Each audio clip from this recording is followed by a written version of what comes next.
Welcome to the Deep Dive, where we take your source material and really uncover the most profound insights, turning complex info into clear, compelling knowledge. Yeah, making sense of it all. Exactly. Today, we're embarking on an incredibly poignant journey, really significant historically speaking. We're diving into one of cinema's true masterpieces, Steven Spielberg's 1993 film, Schindler's List. And we've got this great narrative account of the film's story. It lets us trace the events, meticulously and follow that remarkable transformation right at its heart. So our mission today, it's really to pull out the core essence of this story, not just what happens on screen, but why it hits so hard, why it resonates so deeply. And how the filmmaking itself, those cinematic choices, amplify the message. Right, and what profound lessons it teaches us about, well, about human nature when faced with just unimaginable evil. That's right. Think of this as your shortcut, your way in to truly understanding these powerful, enduring themes. Redemption, moral courage, that sheer strength of humanity against all odds. Yeah, defiance almost. Definitely. We'll explore how just one individual's choices, maybe starting from a complicated place, can create these massive ripples through history, saving lives, inspiring generations. So let's really unpack this incredible, essential story. Okay, so let's set the scene. Our journey begins in 1939. It's a moment just steeped in terror, uncertainty. Nazi Germany invades Poland. Right, and immediately these harsh, discriminatory, anti-Jewish laws are enforced. The world changes overnight for Polish Jews. And amidst this terrifying chaos, this rapid descent into darkness, we meet our central figure, Oskar Schindler. The film just drops us right into this stark reality, black and white world already tightening its grip, and then boom, there's Schindler crafting his image. Yeah, and what's immediately fascinating, and our source material really emphasizes this, is how he's first presented. He's wealthy, ambitious, undeniably charismatic, a German industrialist, and, importantly, a card-carrying member of the Nazi Party. Which is striking, isn't it? It's really not the image of some selfless, predestined hero you might expect in a story like this. Not at all. He doesn't arrive like a beacon of hope. He shows up with this very clear, almost, brazenly self-serving agenda. Yeah, he's looking to capitalize. The film deliberately sets him up as an opportunist, totally driven by worldly desires, status. Absolutely. His motivations are just laid bare for us right from the start. He gets to Krakow with one goal: profit from the war. Simple as that, initially? He wants to acquire a factory, specifically a Jewish-owned enamelware factory, to make goods for the German military. Right, taking advantage of the situation where Jewish businesses are being seized. His primary drivers, they're not hidden. It's raw wealth, influence, the lavish lifestyle that comes with wartime connections. Spielberg really hammers this home, doesn't he? The expensive suits, the parties, the smooth talk with the officials. It paints a very clear picture of this initially morally ambiguous character. Which immediately raises this compelling question that just hangs over the whole film for us. How does someone so self-serving, so opportunistic, even kind of complicit in the system, how does he become this icon of altruism, this symbol of life-saving humanity? It is the core question. And our sources show he uses very practical, frankly, amoral means early on. Big bribes, that magnetic charm. Works every time, apparently. Seems like it. Yeah. He uses it to win favor with powerful Nazi officials, which lets him gain control of that factory, taken from its rightful owners. Yeah. And this early part, it really highlights that chilling, opportunistic side of war.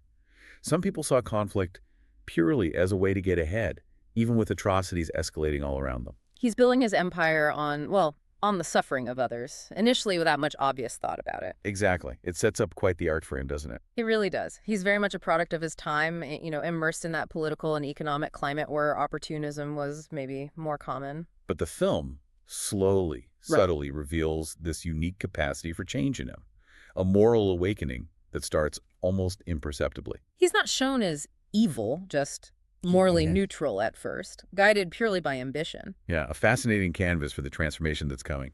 Okay, so Schindler gets his factory. It's up and running, churning out enamelware for the German war machine. A bustling enterprise. And then he makes this absolutely crucial hire, Itzhak Stern.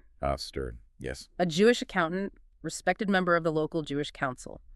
Now, ostensibly, Stern is there to manage the factory finances and, crucially for Schindler's bottom line, recruit laborers. Seems like a standard business arrangement on the surface. Transactional, almost cold. Schindler's focused purely on profit.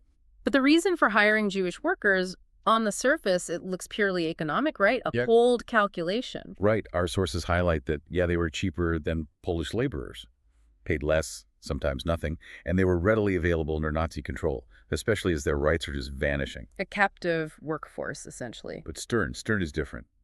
He's far more attuned to the dire reality, the escalating threats facing his people. He sees this critical hidden opportunity. He's not just an accountant.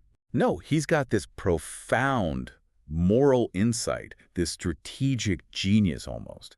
His compass is already pointing true north in a world that's totally lost its way. And here's where it gets really interesting, where the layers of the story just start peeling back, shifting the whole dynamic. Stern, right from the start, he gets it. He understands the dire situation, how bad it's getting for Jews in Krakow. He sees the writing on the wall. And he realizes that by getting them jobs in this factory, by making them essential workers, he can actually help save them. Save them from immediate deportation or forced labor in far worse places, or just death. Yeah. He's navigating this system that's designed purely for their destruction, and with this remarkable foresight, this quiet courage, he's subtly twisting it, turning it into a means of survival. Creating this fragile little bubble of safety. Precisely. And that's Stern's genius, his profound act of silent strategic defiance. He doesn't just hire any Jewish workers. He secretly helps Schindler hire essential workers, and this is key, often including people deemed unfit or unproductive by the Nazis. The elderly, the infirm, kids, and crucially, intellectuals, teachers, musicians. People who definitely wouldn't normally qualify for manual labor in a factory. Exactly. He knows their employment status, however flimsy it seems, is their only shield against the extermination machine. So he's fudging paperwork, misrepresenting skills. The film shows him doing just that, subtly altering documents, all to get these vulnerable people onto the payroll. And Schindler, at this early stage, He has no idea. Or doesn't care. seems like a bit of both. Either unaware or just indifferent to Stern's deeper life-saving agenda, he's focused on the output, the numbers. Wow. This dynamic is absolutely crucial. It plants the seeds for their future collaboration, this profound partnership, even though one side is initially acting in the dark. Stern's driven by this moral imperative that Schindler just hasn't grasped yet. Right. Stern is playing this long, incredibly dangerous game. Countless lives are the stakes, all while he keeps up the front of being this diligent, profit-minded accountant. It's like he's quietly, almost invisibly, building a life raft right under Schindler's nose. Using the factory as cover. Yeah, exploiting Schindler's greed, his opportunism for this far nobler, more desperate purpose. It's amazing, really. Quick thinking, moral clarity, resilience. The tension between them, Schindler's self-interest and Stern's quiet machinations, it's there right from their first scenes together. Palpable. So, as the war grinds on, the situation for Krakow's Jews just deteriorates drastically, horrifically. Yeah, 1941, the Nazis forcibly relocate them into this cramped, walled ghetto, sealed off, overcrowded, inhumane conditions. It wasn't just containment, was it? It was deliberate degradation, dehumanizing, weakening them, concentrating them before the next, even more brutal phase. The final solution. Yeah. And this period marks a significant, terrifying escalation in Nazi brutality. The arrival of SS officer Amon Goeth. Go. Described in our sources and depicted in the film is just truly ruthless, capricious. His arrival signals this even darker, more systematic phase of destruction. His purpose in Krakow is horrifyingly clear, right? Twofold. Yeah. Oversee construction of the nearby Plaza labor camp, which becomes this site of just immense suffering, and then, with chilling efficiency, orchestrate the complete brutal liquidation of the Krakow Ghetto. This is where the systematic destruction really kicks into high gear with horrifying clarity. And that sequence in the film, the ghetto liquidation, it's described as terrifying, brutally graphic, and for good reason. It doesn't flinch. Not at all. It shows the full, unvarnished horror. Thousands murdered in the streets, summary executions, families torn apart with just unimaginable cruelty, children killed right in front of their parents, God. and countless others rounded up, brutally shipped off to death camps like Auschwitz. Spielberg's direction there is so crucial. That stark documentary-style handheld cameras, the chaos, Yeah. it puts you right in the terror. It's unflinching. It makes the Holocaust's brutal reality impossible to ignore, impossible to look away from. And our sources really highlight this is the pivotal moment for Oskar Schindler, the turning point.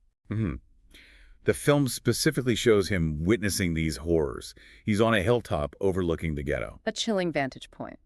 unobstructed view of the atrocities below. And what's profoundly significant is his reaction, not just to the general chaos, but to that specific, unforgettable sight, the little girl in the vivid red coat. The only color in the film up to that point, right? Almost entirely. It makes it intensely, almost painfully symbolic.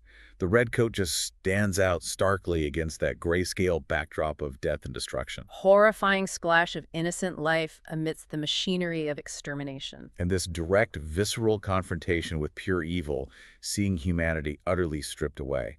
It marks this critical, irreversible turning point in his conscience. It's not abstract anymore, not a rumor. No, it's a living nightmare right before his eyes, personified in that child, that red coat. So witnessing this atrocity isn't just shock, though it clearly shakes him to his core. Oh, absolutely. It's the catalyst, the thing that sparks this fundamental, irreversible shift in his moral compass. The indifference cracks. That casual indifference he had, the self-serving motives, they start to just crumble under the unbearable weight of this horror. You can almost feel it happening inside him as he watches that red coat, a symbol of life, disappear into the monochrome brutality, Forcing him to confront the human cost of the war he'd only sought to profit from before. So after the ghetto liquidation, we're plunged into this even deeper, more systematic horror. The Plazo labor camp. Commanded by the utterly ruthless, unpredictable Amon Goeth. And the shift from the chaotic, almost frenzied violence of the ghetto to the organized yet arbitrary and casual cruelty of the camp under Goeth's absolute power. It's chilling in a whole different way. Goeth's character, he embodies that arbitrary, absolute cruelty of the Nazi regime, right? At its most personal and unhinged. Absolutely. He's not just following orders. He seems to revel in his power, exercises it with terrifying capriciousness, a total lack of empathy. He executes Jews arbitrarily. Yes. Because he... Often, yeah. No reason, no warning. They displease him, or he just feels like it. The source even mentions his strange, deeply abusive relationship with his Jewish maid, Helen Hirsch. Adds another disturbing layer. It does. Shows his perverse psychological control.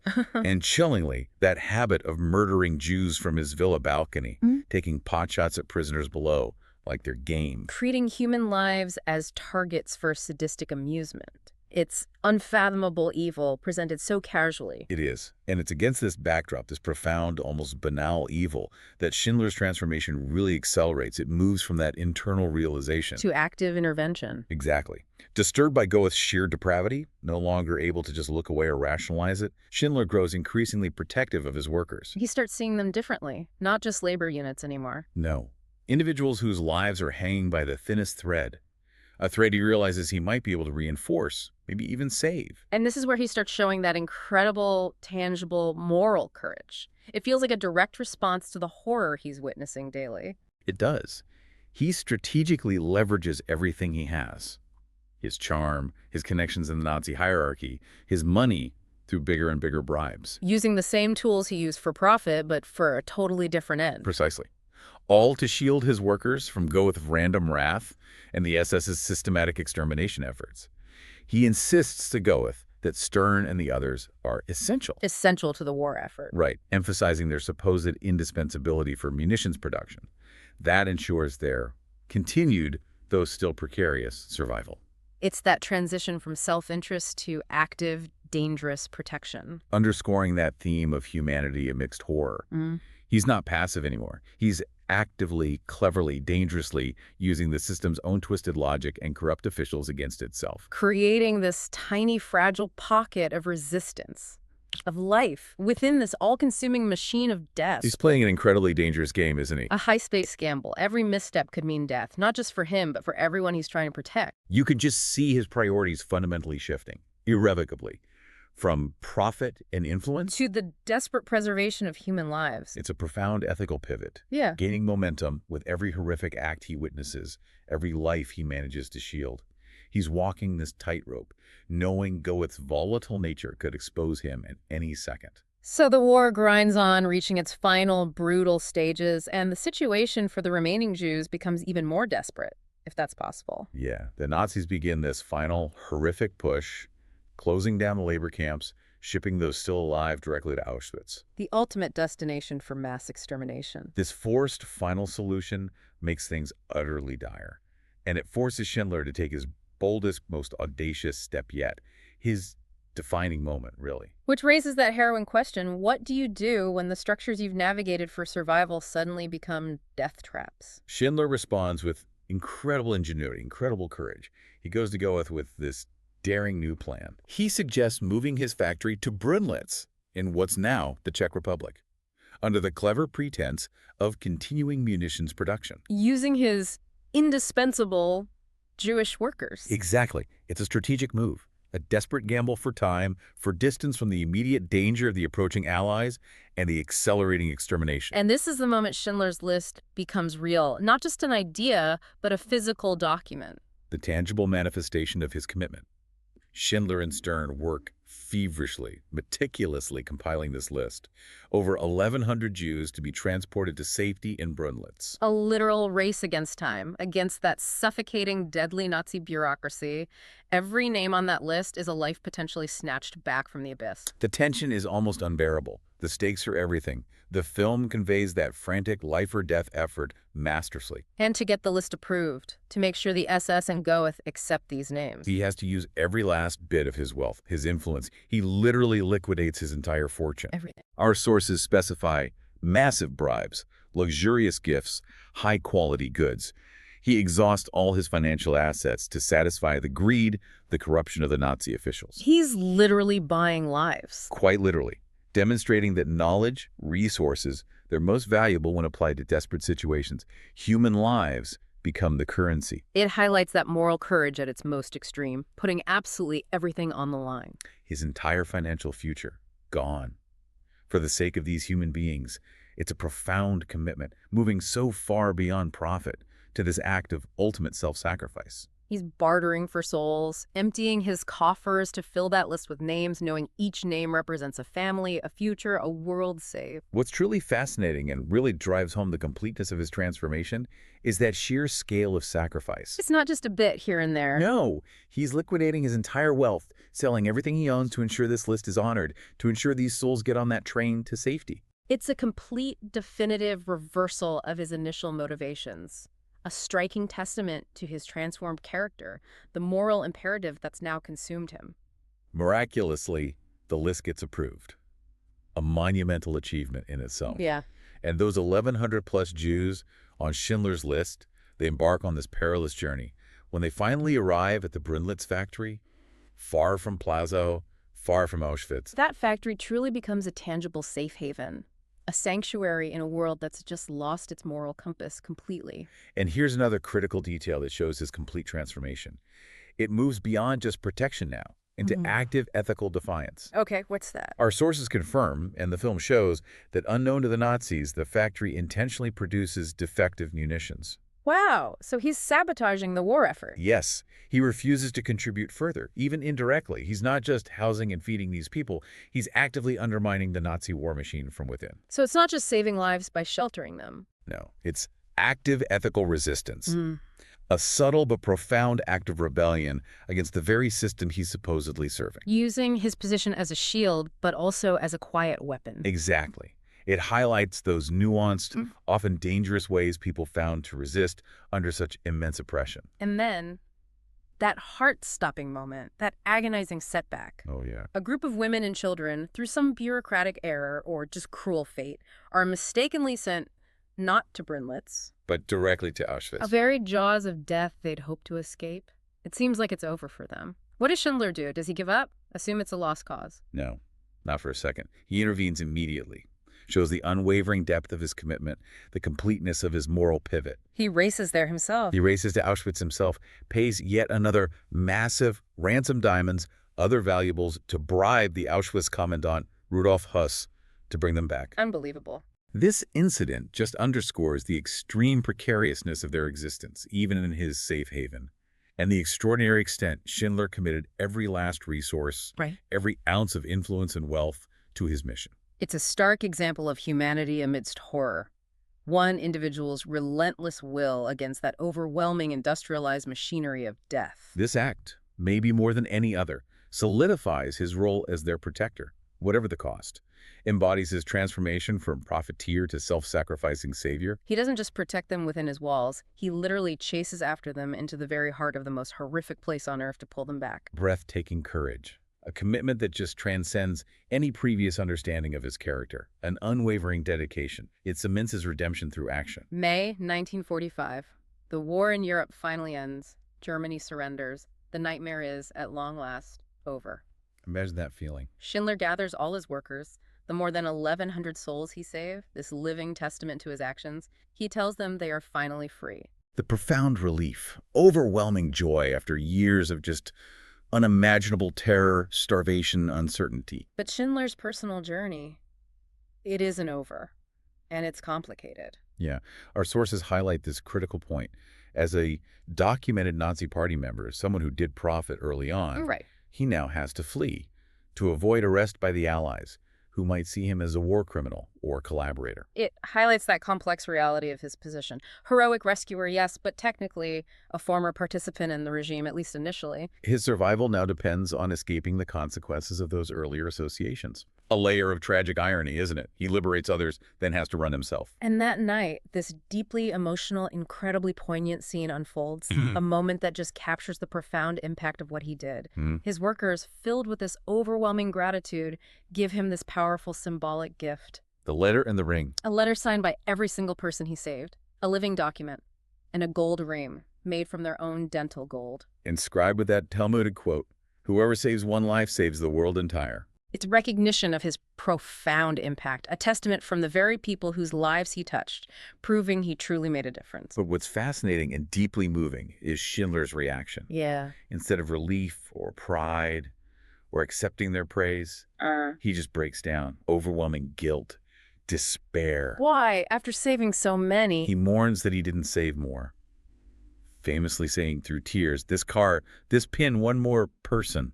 Looking at his possessions. Right, his expensive car, his Nazi Party lapel pin, lamenting that each item represents a life he could have saved.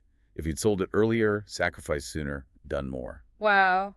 That reveals the deep psychological weight of the Holocaust, even for a rescuer. His remorse, despite these extraordinary efforts saving over 1,000 people, it speaks volumes about the incomprehensible magnitude of the loss. He's haunted not by what he did achieve, but by what he couldn't do, the millions he couldn't save, the unbearable burden of conscience. And in this beautiful, poignant moment, his workers, the ones he saved, the ones celebrating, they comfort him. They understand. They understand, maybe more than anyone, the immense sacrifice he made, the risks he took. They know he did more than anyone could have possibly asked or imagined. His redemption is complete, undeniable. But it comes with this heavy emotional price, a rescuer's guilt, a reminder that even profound good can leave deep scars. The film then concludes with this incredibly powerful real-life footage. Oh, yeah, that ending. A direct, emotionally resonant bridge from the dramatized story to the enduring, undeniable historical truth. We see the surviving Schindler Juden, the actual Jews saved by Schindler and their descendants, now elderly. And they're accompanied by the actors who portrayed them in the film, visiting Schindler's grave in Jerusalem. It's an incredibly moving, tangible connection to the past, a vivid demonstration of the living legacy he left behind. They each lay a stone on his tomb. A poignant act in Jewish tradition, right, signifying remembrance, respect, that continuous connection. It's exactly a quiet but incredibly powerful gesture. This visual just directly connects the film's story to historical reality. It emphasizes the living, breathing, generational impact of Schindler's deeds. It shows his actions weren't just movie fiction. They had profound, lasting effects that continue today. Those stones are a silent, powerful tribute to the lives he literally made possible.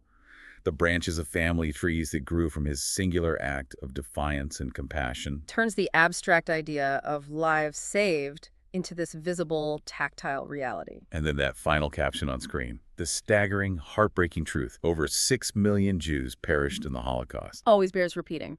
But because of Oskar Schindler, more than 1,100 lives were saved. And countless generations now live, born into a world they wouldn't have known, all because of his selfless, extraordinary acts. A sobering reminder of the scale of the atrocity, but also a beacon of hope for individual impact, the power of one person's choices. It reinforces that core belief that knowledge is most valuable when understood and applied, that even in the darkest times, individual acts of humanity can create an enduring legacy that reverberates through history.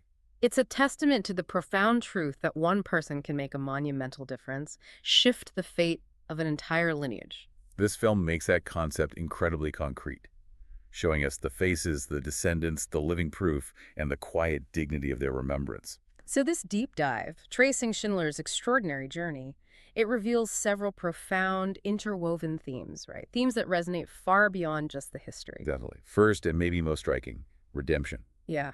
We see Schindler transform from that cynical war profiteer focused on wealth and influence To a selfless savior, risking everything, emptying his pockets for others. It's an incredible arc, almost unbelievable, but the film makes it feel completely authentic. His journey is just a masterclass in moral awakening, shows that even those seemingly lost to self-interest, complicity even, can find their profound humanity. And second, equally powerful, humanity amidst horror. Hmm? The film powerfully illustrates that even one person, one flawed, complex individual, facing overwhelming industrialized evil, can make an extraordinary, life-altering difference. It's a powerful counterpoint to the dehumanization of the Holocaust. Proof that individual compassion can persist, even in a void of empathy. And the film absolutely doesn't shy away from the brutal truth. It makes it a difficult watch, but essential viewing. It confronts the Holocaust's reality. The full, harrowing brutality, unimaginable loss, the systematic tearing apart of families, the casual cruelty, the sheer scale of the genocide. And Spielberg's decision, filming mostly in that stark black and white, it enhances it, doesn't it? Strips away any romanticism, makes the visuals stark, immediate, almost like a historical document. And those rare flashes of color, like the red coat, they just pierce through the grimness like a moral dagger, highlighting innocence lost or that singular point of focus for Schindler's conscience. The black and white isn't just aesthetic, it's a deliberate narrative tool. Connects visually to documentary footage, gives it that timeless, archival feel. Right. And finally, a theme underpinning all of Schindler's later actions: moral courage. The driving force. His story is a profound testament to doing what's fundamentally right, even when it's incredibly dangerous, puts your own life at risk, comes at immense personal cost. It proves conscience can triumph over convenience, personal gain, even existential threat. These themes, they're what make the film not just history, but a timeless, urgent lesson for all of us about our own capacity for good, even in the toughest circumstances. It asks us, doesn't it? What would you do? Hashtag tag, tag, tag X. Final thoughts on the film's impact. So Schindler's List, directed by Steven Spielberg. Clearly more than just a movie. It's a monumental cinematic achievement, a vital historical document, a deeply emotional experience. Its impact is just undeniable. Absolutely. Widely regarded, rightly so, as one of the most emotionally intense, historically significant films ever made. And as you said, that stark black and white cinematography, it amplifies the grim reality. Makes those few instances of color, like the red coat, even more powerfully resonant, symbolic. Forces you to focus on the human element. The story, the faces of suffering, survival, without the distraction of a colorful, normal world. It grounds the film in the sober reality of its subject, avoids any glamorization. And the critical acclaim was immense, undeniable proof of its impact. 7 Academy Awards, including the big ones, Best Picture, Best Director. Huge recognition. But beyond the awards, its true impact is in its power to educate, to move generations. Yeah. Ultimately, it remains this haunting, urgent tribute to courage, conscience, the profound, irreplaceable sanctity of human life. It encourages critical thinking, doesn't it? About how individuals choose to act under immense pressure, surrounded by moral decay, when the easiest path is just to look away. It compels us to confront not just past horrors, but our own moral responsibilities right now. What stands out to you from this profound story? Knowing one man's choices, complex as they were initially, saved so many, left such a legacy. Hashtag tag tag outro. What an incredibly moving, powerful, and deeply insightful deep dive this has been. Schindler's story, it just reminds us, doesn't it, that even in the absolute darkest of times and from the most unexpected places, true humanity can emerge. Yeah. And that the capacity for profound change lies within all of us. It's a testament to the idea that character can evolve, that compassion can blossom even amidst desolation, systematic cruelty. Indeed. And that idea, whoever saves one life, saves the world entire. It's not just a quote from Scripture.